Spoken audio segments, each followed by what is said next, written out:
Hey, what's going on folks, my name is Gray and today on Consoletronics we will be celebrating one of the few areas that Sega's 32-bit Sega Saturn was superior to the PS1, its shoot 'em up library. From on-rails to bullet hell, the Saturn would be home to a diverse and underappreciated subgenre that many Western gamers still don't see the appeal of or try to understand.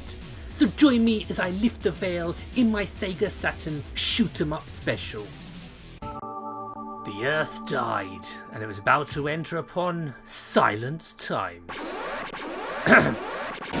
I know it's customary to save the best until last, but I wanted to start this video with a bang, so here's the 1991 Taito arcade classic in its one and only console appearance outside of Taito Legends 2, that enthralled Japanese audiences and Sega Saturn owning gaijin who took full advantage of the input gaming scene in the 90s. Metal Black is a personal favourite old school shooter in the Darius mould that punches well above its weight against more established names in the genre.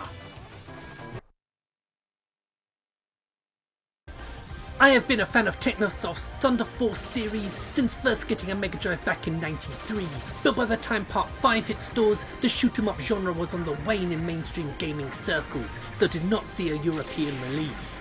Initially a Saturn exclusive, it would later be ported to the PS1, but for us longtime fans, the Saturn version stands supreme with better graphics and music showcasing the Saturn's 2D pedigree. New Kids on the Block Cave ripped through the shoot 'em up hierarchy like Lionel Messi dancing through a Premier League defence with their release of Dodonpachi. The bullet hell shooter had arrived, and things would never be the same again. And although Cave would craft one masterpiece after the other in their time, Dodonpachi on the Saturn is the one I return to the most. It's as close to perfect as it's possible to get.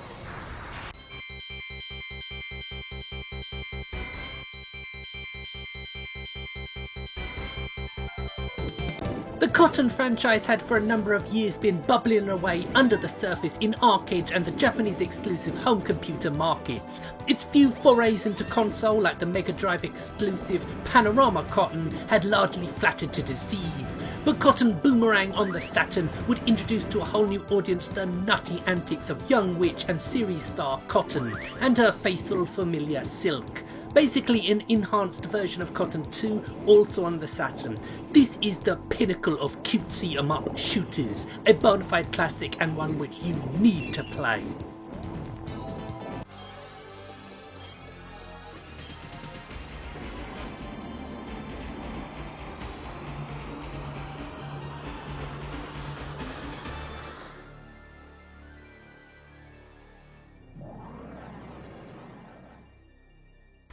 Cave may be the company on many people's lips, but for shoot 'em up fans like myself, Raising/Ating holds a special place in our hearts because of titles like this. Soukyu Gorentai, first released on the Saturn before a lesser PS1 port followed. It's a traditional vertical shooter that may not look like much today, but it is a fantastic game from a company that were in their day the masters of the shoot 'em up genre.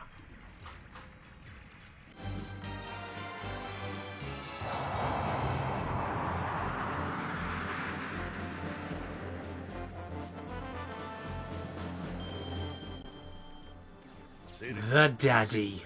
Japanese developer Treasure had cut their teeth with some of the most fondly remembered titles on the 16-bit Mega Drive, like Gunstar Heroes and Alien Soldier, and they continued knocking out the hits on Sega's Saturn, with Guardian Heroes and of course, Radiant Silvergun, one of the few shooters of this time whose appeal, despite not being released outside of Japan, spread to gamers beyond the hardcore fans of such titles.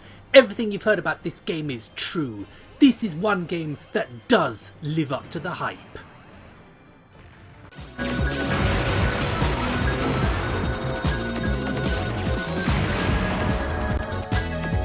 This game may hold more titles than Floyd Mayweather in his prime, being known in some quarters as Ray Force and elsewhere as Galactic Attack, but the Japanese version you see here is called Layer Section.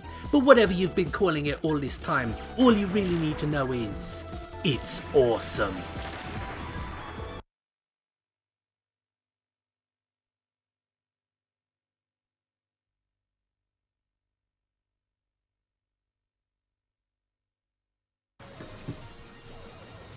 The final game from the Toaplan stable before the company would close their doors for the last time. But Batsugun isn't just a swan song, it's the game most directly responsible for the rise of the bullet hell shooter, which former Toaplan employees would continue and refine at the studio that rose from Toaplan's ashes, Cave.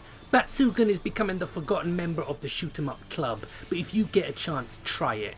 It's brilliant. こんな時間にゲームしはーい。じゃあ無理しないでね。これ For those of you wanting to see something a little different like Sexy Parodius, how about this mad little known classic, Gemu Tengoku, aka The Game Paradise. It's a bonkers shoot 'em up set in an arcade centre and spoofs many well-known gameplay styles. A real hidden gem and Saturn exclusive.